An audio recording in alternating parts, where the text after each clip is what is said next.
Good morning, good afternoon to you all. Just waiting for a few more people to join the room as we are getting set for this next breakout session.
Okay, so we've got quite a few people in the room.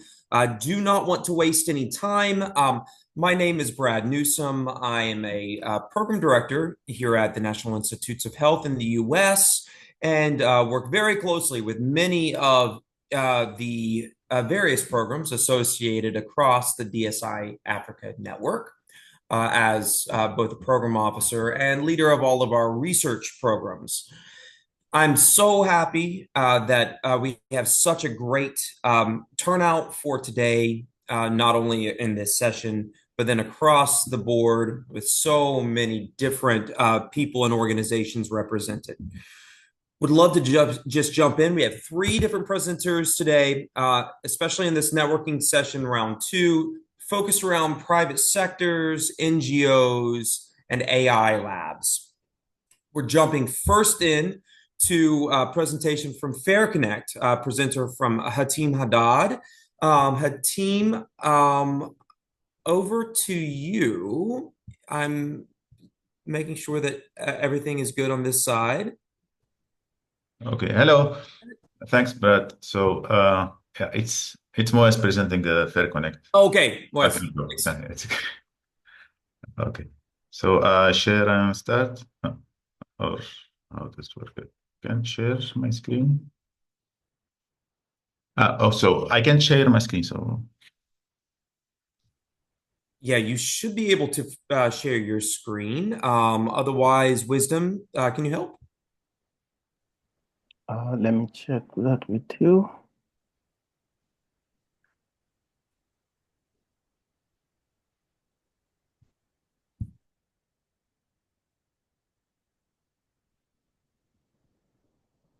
I have to show what is happening here.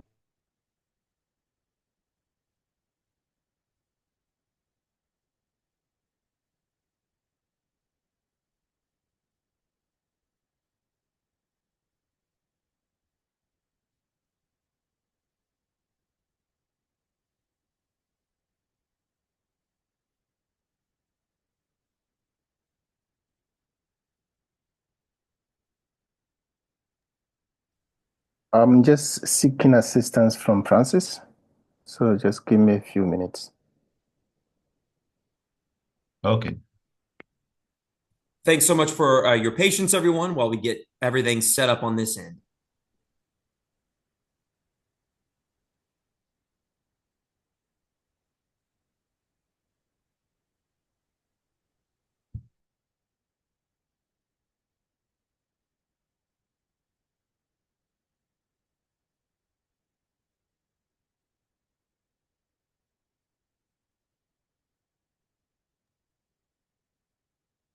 Brad, will you suggest that I play the It's okay. recorded It's okay. video?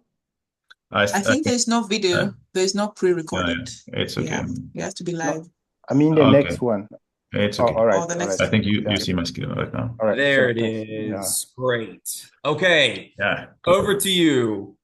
Thanks. So I'm Moaz Hashmed. I'm the CEO of FairConnect. I'm located in Tunisia, and today I will present Omni report, which an AI solution that empowers healthcare professionals to focus on care and let the AI handle documentation.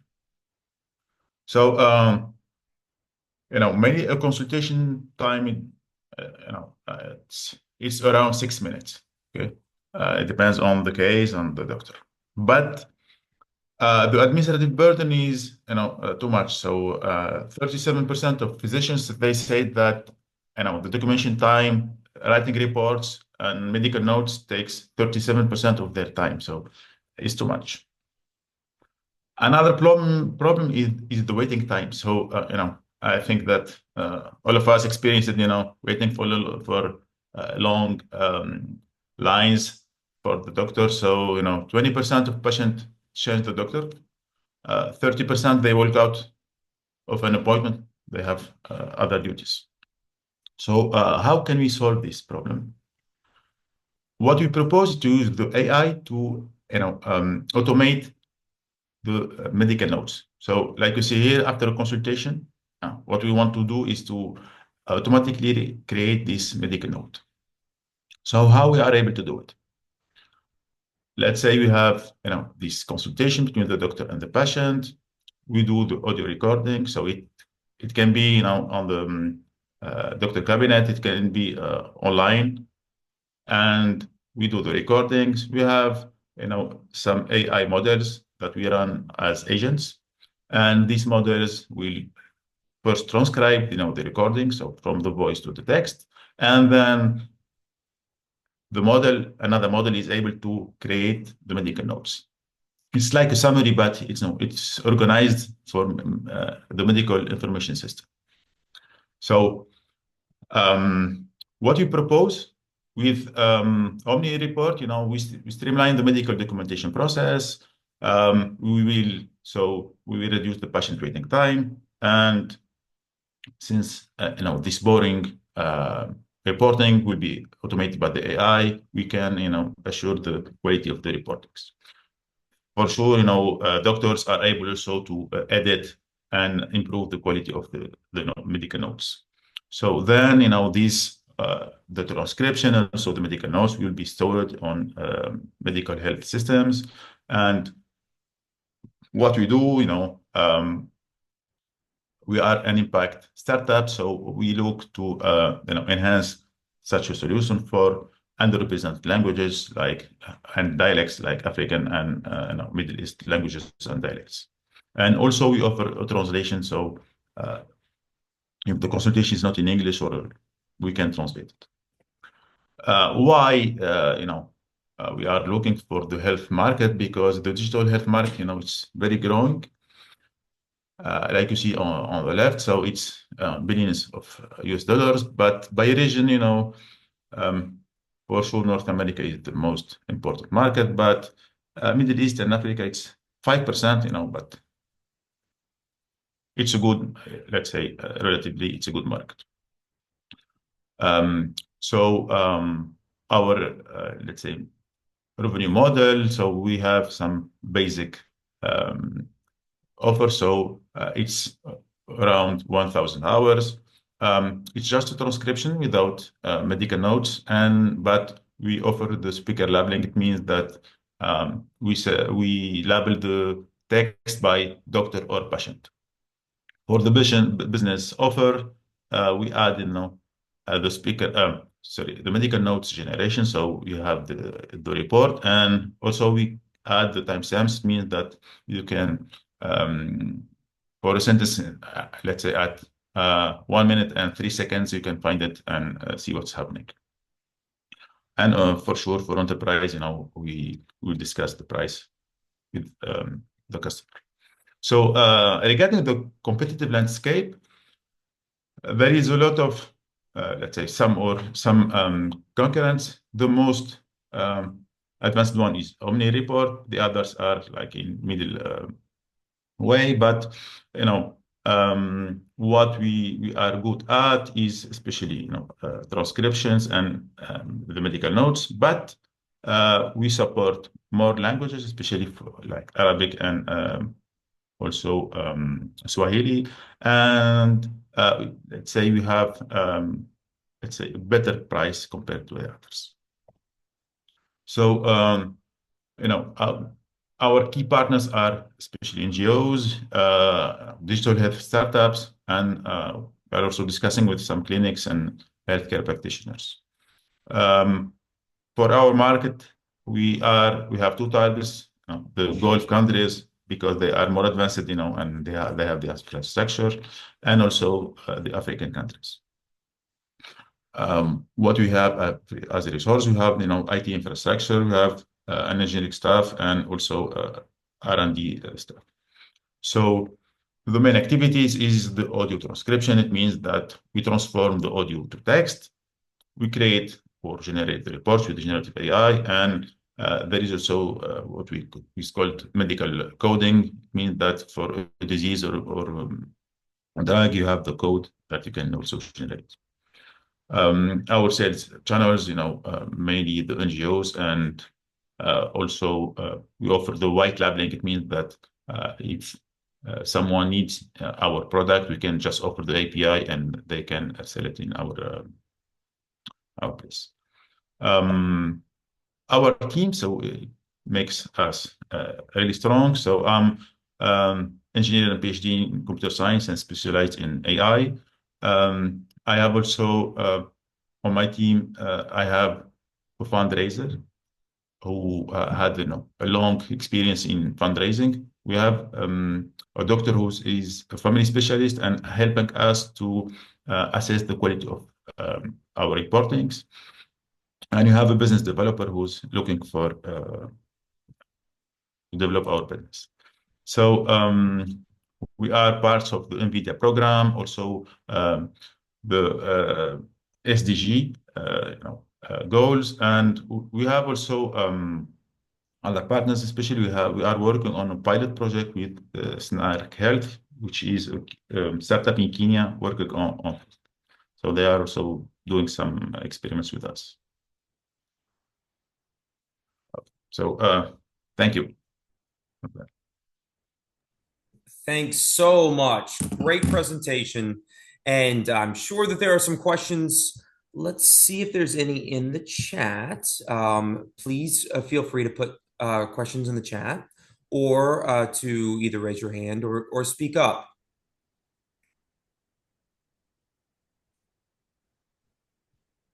Emil or Emily?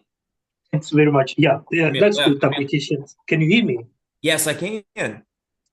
Yes, quite interesting on the interpretability of your AI models that actually translate the voice to the patient's voice consultation to a medical text or documentation. Did you actually compare the accuracy and how AI also improved versus against the normal way of medical consultation on the paperwork, try to compare the reports, how AI improved the reports or how close AI is to the report. So a little bit of your model in terms of interpretability of the AI. Thanks. Okay, great question. So you asked two questions. First one about the accuracy and the second one about the explainability. So compared to a human, the human has 5% better accuracy for, let's say, one diagnosis, okay? But, during the day, you work for 8 hours and you do a lot of paperwork. So then the AI will have like 10% better than the human because, it's boring, it's stressing work. And so AI is faster, but also it's more accurate. And we offer always the addition, option. So you can, if the AI did some like errors, you can always correct it. Regarding the explainability, it's a deep learning model, so it's not explainable. It's black box. But we, let's say, we don't need explainability here because the AI is not taking decision. The AI is just transforming the voice in text, and then the text, making like summary of the text. So it's not an AI who's like deciding for the medication or anything. So you don't have like this explainability issue. But thank you for asking for this question. Reason I raise explainability is the AI take decision in sum of to the patient, because by transforming the voice to the text is doing interpretations. Is in somehow it might take a level of decision of what the patient say, and that should be considered. So, and someone would like to know if actually the AI did reproduce exactly the will of the patient, or in which scale, he did good the job or bad the job, or how he did learn from translating. Okay, so I don't know. Maybe I'm away.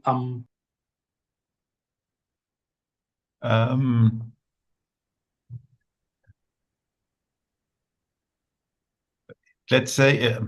So the like voice to text is like from the phonetics to syllables. So perhaps the error of the AI can like translate the word not correctly, but not really the whole sentence and the whole meaning. So it's not really affecting the results.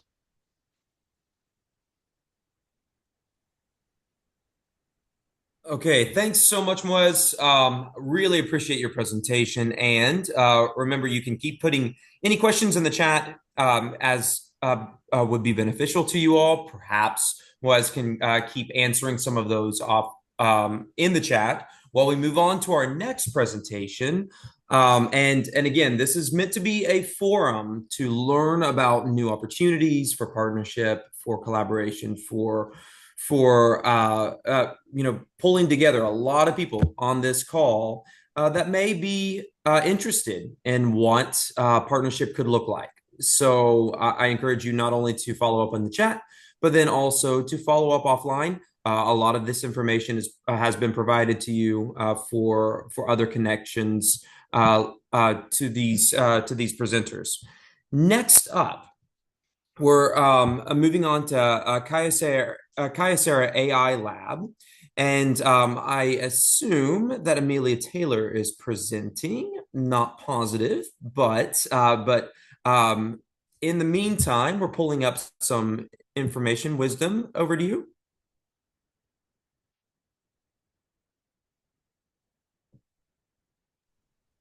Looks like the screen sharing is starting. Yep, but appears the file format has a problem. Okay. Do we have the next speaker so that we can Sure. sort this and then later? Absolutely. Yes. Okay. So while we're figuring that out, we'll move on to Neural Labs presenter Tom Kenyanjui. I'm sure I'm butchering your name. My apologies. But we'll move on to Neural Labs now, and then Wisdom will be working on getting this working in the background. Sorry, Brad. I think they're not available today. Oh, okay. So it's a gray, yes. So I think we have two presentations today. Okay. Yeah. Well, thanks, Sophia, for letting me know. But okay, so with that being the case, we are finishing a little early. So just to ask, so I'm here, but I wasn't sure whether the presentation will be played or will I have to share my screen? Okay, I'm so glad that you're here, Amelia. Now, Wisdom, do you think that we can show the presentation, or is the file format not going to work? And Amelia can walk us through and share her screen. If Emily is fine to share her slides and speak to it, that would be great. Amelia, are you amenable to that? Okay, yes, I can do that. Oh, yeah. Wonderful. Thank you so much for being flexible, Amelia. Okay, no problem. And since I know I'm the only presentation, I can speak for longer. Oh, you can take your time. Perfect. Okay. All right. So let me go into full screen. Uh, well, I hope you can see my screen. Yes, we see it. Is it full screen? It's not in full screen yet. It's not full screen. Okay, let me No. try We can to. still see it, but it's not in full screen. All right, so let me go here and try to do it in full screen. Put it on presentation mode. Just put it on presentation mode. Yes, that's what I was trying to do, but with this, it's a bit play full screen view, enter full screen, but it's still not full. I think you have to click on play. Let me just stop sharing and then do it again. Just give me 1 second. Okay.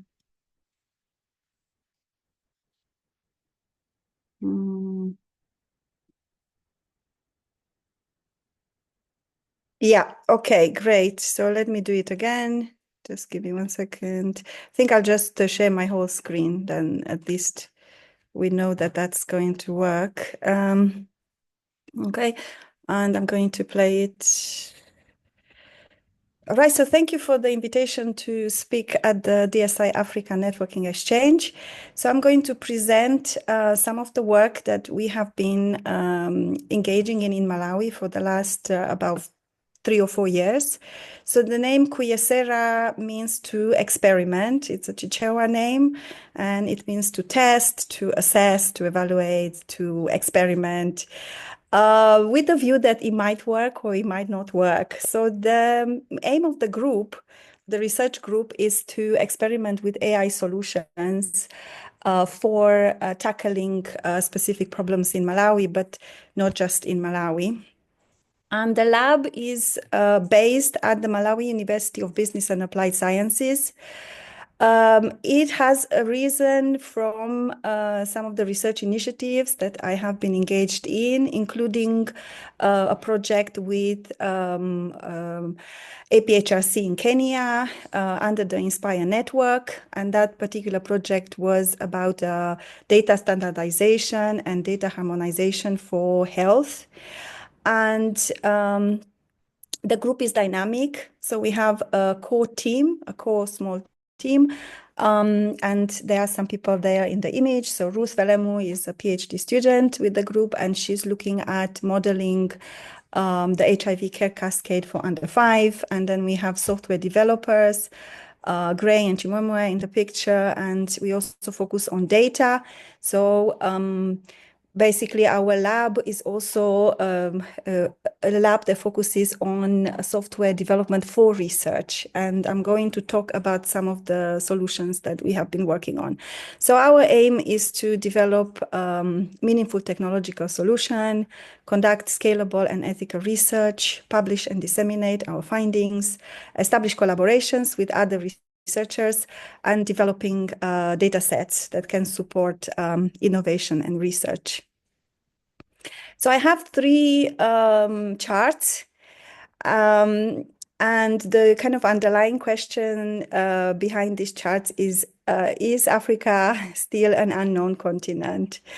So if you look at the first map there, it's a map projecting the annual patent applications related to AI.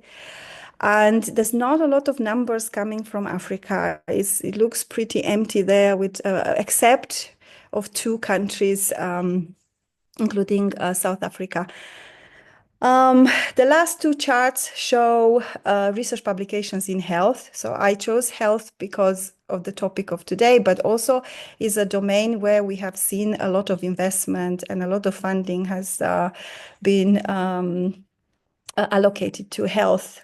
And you can see those dots represent a number of publications which have as an author, or the first author, a researcher based in one of the African countries. And again, you can see some countries are very well represented comparatively. They've got larger dots, and then some countries are not even there, and then some have 1 or 2 small dots. And the chart in the middle shows collaborations, and these collaborations are derived from authorship. So institutions of the authors that have published research with authors in Africa. And you can see where the lines go. There's not a lot of lines going inside Africa. The largest domains of AI applications, and that also includes health, are at the moment in language and vision. And I've put there a chart from our World in Data that shows that quite clearly. And you can see there that language and computer vision dominate the scene. However, when it comes to Africa, again, we see the same situation. There are coverage gaps that are quite significant. So the middle chart there shows you the NLP task coverage gap in African languages. Of course, we know that other languages are being spoken, and generally people in Africa are multilingual.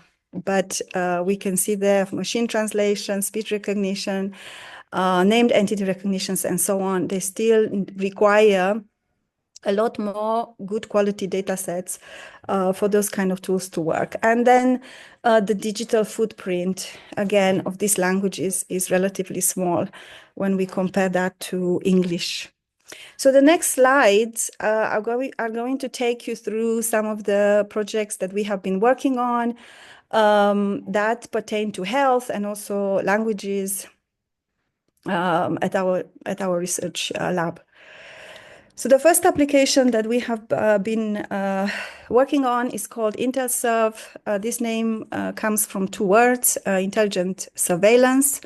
And this application is an app. It's also a persistent app that works on the mobile phone and is aimed at providing guidelines or access to knowledge and information for community health workers. So those letters there, CHY, stand for community health workers. So these are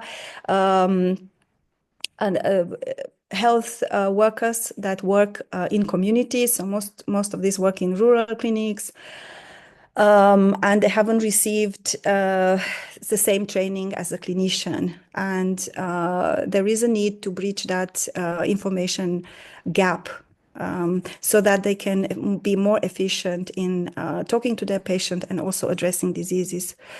So this project had received funding from the Gates Foundation and the AI grant challenges for the version 1.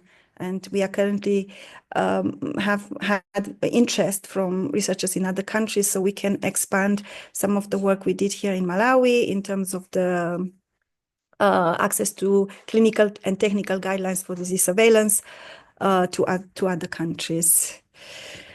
There is a need to develop a vocabulary for health and also vocabulary for climate in Chichewa. So this draws from kind of older work, but also recent work.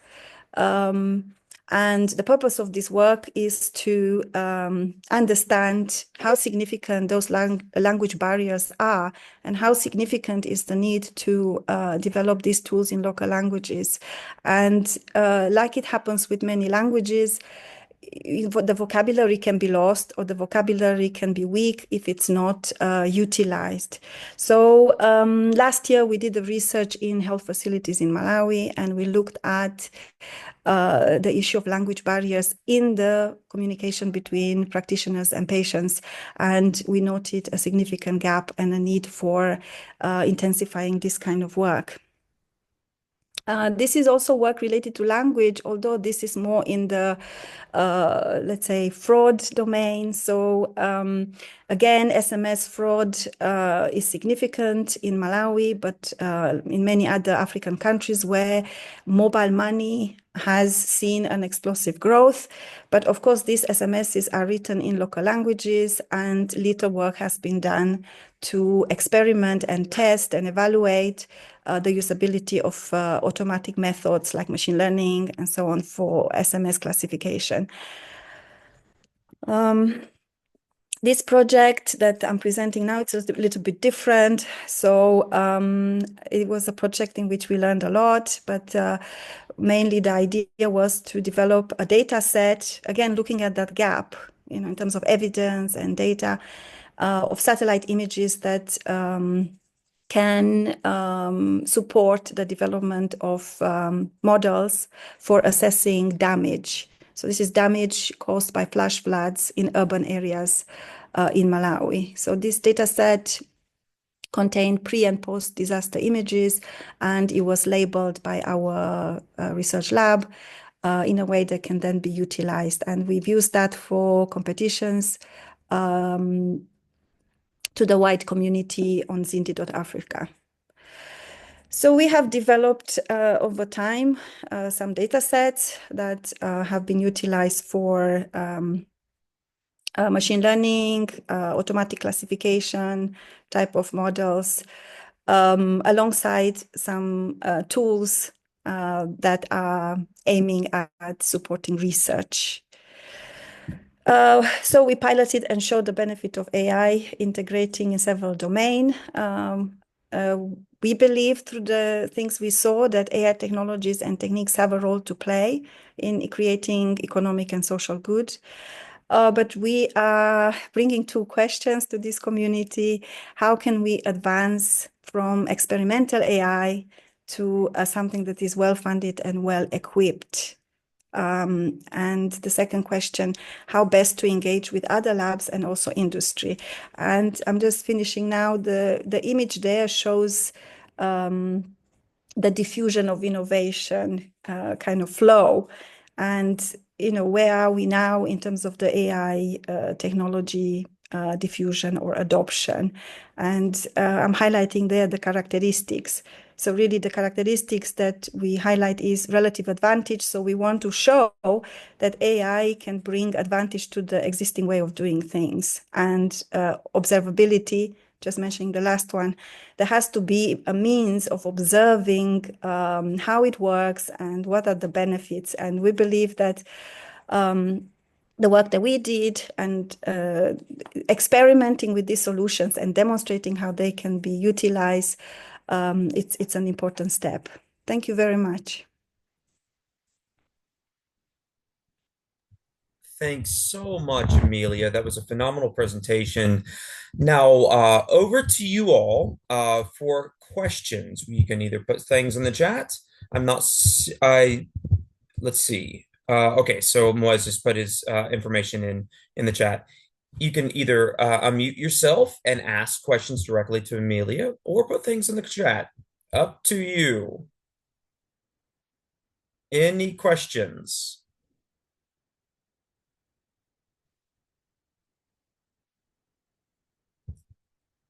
Moaz.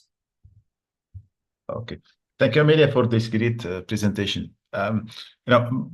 So you are looking for, let's say, collaboration, right? Yes. So it's an interesting concept in a way because when I started this research lab, there wasn't one that was similar at the university, and this is a large university because it's the main engineering university in Malawi. And although the emphasis is on research, we really have an emphasis on practical solutions. So trying to come up with a product that incorporates AI technologies, but although we want to bring something to scale. So for example, the InterServe tool that I presented, so that could be brought to scale. It's not necessarily something that we can do with the resources we have at the moment. So I think it's something that, it requires those kind of collaboration and synergies to look at applications, not just in Malawi, but in other countries as well. Yeah, because the market, I mean, you probably, so to answer to your question, yes, we want collaboration with researchers and also people who are interested in products, in solutions and innovations. Yeah, so let's say I had the same experience in Tunisia. So I also teach at the engineering school. I'm also doing research. And we developed, data set for the Tunisian dialect, and we developed some applications and chatbots because we started, before the COVID. So we developed, a chatbot for the COVID. period. And we also collaborated with a startup in Nigeria, and we are able to develop, chatbot in English, Yoruba, and and Hausa. But so the locals were expert on the language, but we had the experience with our dialect. So we had a great collaboration, and they were able to deploy the chatbot. So let's say, I think that in Africa we have the same problem. So, and we have our dialects, and we have to develop, our local solutions. So we can, see together what we can do, and why not? Mm. Yeah, it's the process, not the language. You see, we can Yes. do the same process, and also the market is not really strong. This is the other big problem. Yes, I mean it's very interesting because so just taking I'm taking the example of Intersoft because that has a kind of more tangible product. So so what we did there, we used generative AI to package these complex documents. So these are, 6 large volumes with guidelines regarding disease surveillance. So this is information in terms of case definitions of different diseases and so on. And we also build an interface to the forms to provide guidance in how the forms should capture data. And although we did a study, so we did a study which out of that study, this tool basically emerged because we noted a gap in the information that the community health workers had. So I can see there is a clear case, but now it's bridging that. So my diagram didn't have uh, the whole thing. But for example, the taking from innovation, so applying some idea that's innovative to something that is really adopted, even if you can see there is a need out there. So it's a long journey. And what was interesting is that this problem is common in many other countries.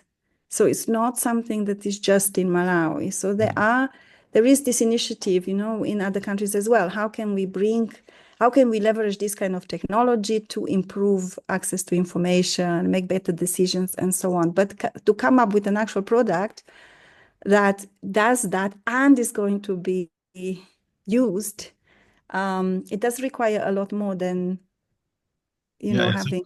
I think Yeah, you mean exactly. that you need to bring the research results to like engineering and apply it to Yes, the market. yes. And you need complementary skills as well, which you Right. sometimes don't find immediately. I see.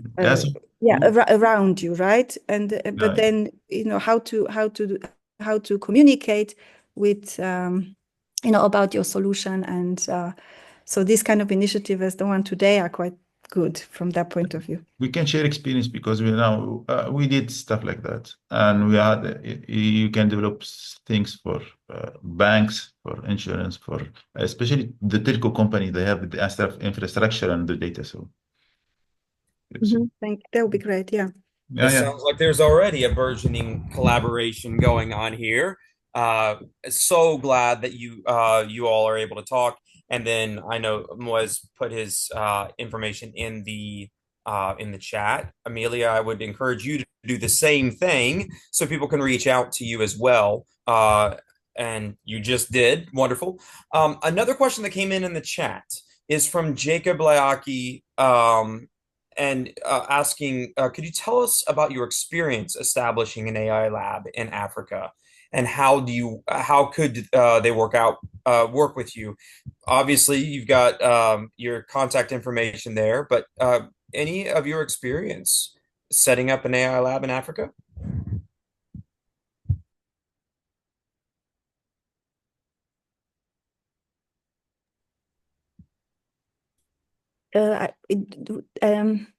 Do you want to go first, or? Oh no, Amelia, that's to you. Okay. All right. Yeah. Well, my experience is quite short because, as I said, this research lab has come out So, came about through some of the research projects I was engaged in 2022, more or less. And what was good is we had some funding. I had some funding that enabled me to build a small team. So I learned a lot through the first grant that I had. So I was a co-applicant on a grant with APHRC in Kenya, so under the Inspire network. And that collaboration, speaking of the first question in the session today, that collaboration, I think, was instrumental in teaching me a little bit more about, these kind of research collaborations and what are the different interests and how to build something that you can then scale or leverage or have something more sustainable than just a two-year grant. Because on a 2-year grant, you cannot really build,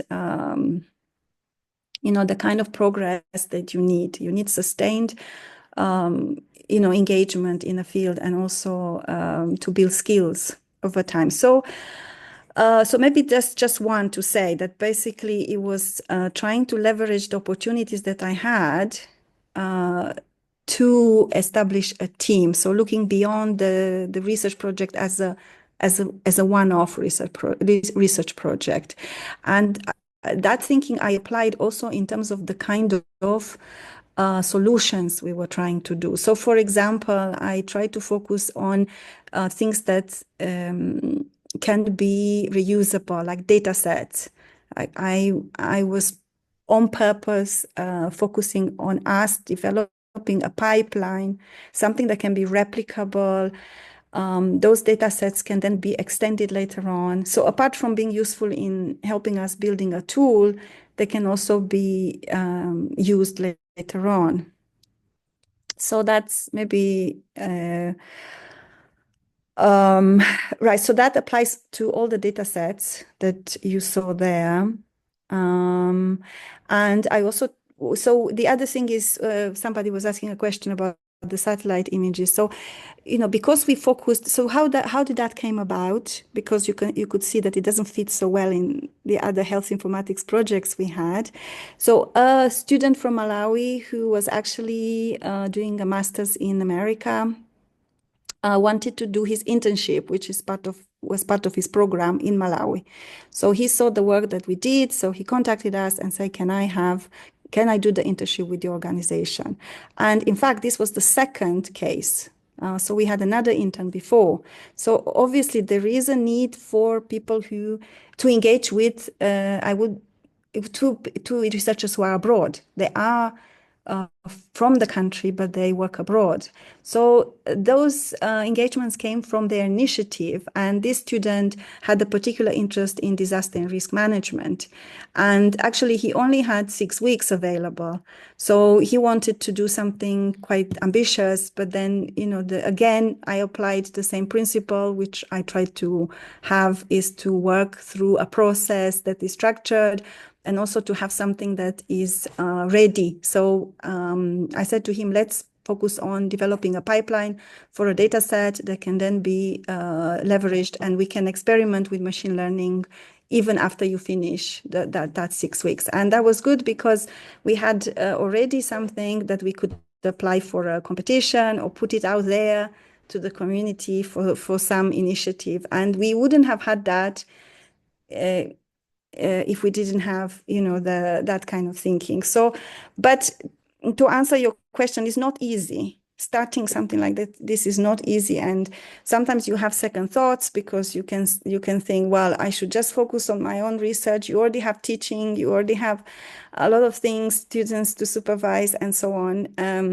Can you sustain a team? Because sustaining a team requires funding, and there shouldn't be no gaps. You have to plan really well. So apart from doing research and trying to look at some practical product, you have to be a manager and you have to put on a lot of hats. So it's not easy. And this is where I feel that organizations such as DSI Africa and RSSE Africa and so on can push that dialogue forward, because institutions in Africa want to be research-based, but there has to be also more, let's say, strategic thinking in terms of supporting initiatives or supporting things that can grow rather than focusing on projects that finish after 2 years and then you get another project and so on.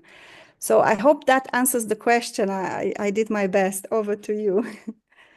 No, it's a good question to not only talk through from a more technical perspective how you do a lot of this stuff, but all of the soft skills, all the management, all of the other skills that we don't get trained in as scientists often that are necessary to make these kinds of things happen. And you bring up the important points about the difficulties with funding and shorter time scales around funding. These are all barriers that probably everybody on this phone call is not only aware of, but deals with on a pretty regular basis. So we're all trying to figure that out, how to drive innovation while also dealing with some pretty significant barriers to that at times. But it seems like you are doing a phenomenal job, and so happy to hear about your experiences. We only have a few minutes. I think that Francis came on quite a while ago and said that we had 10 minutes left. So we don't have much time left. Is there any additional question for either of our presenters today at this point, or are we about ready to finish up? Any other questions? You can put it in the chat or you can speak up.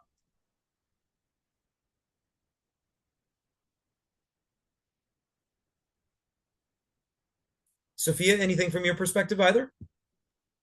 Not much, just a very exciting session, and just like the fact that we're looking for solutions that really are tailored to the African populations, especially when they were talking about the different African languages. I know I have been asking my team to find a tool that can transcribe like a focus group discussions.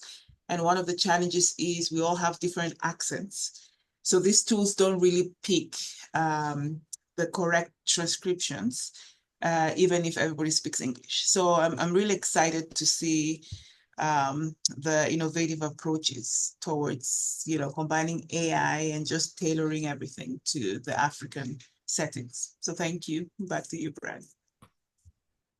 Great. Well, this has been a great session.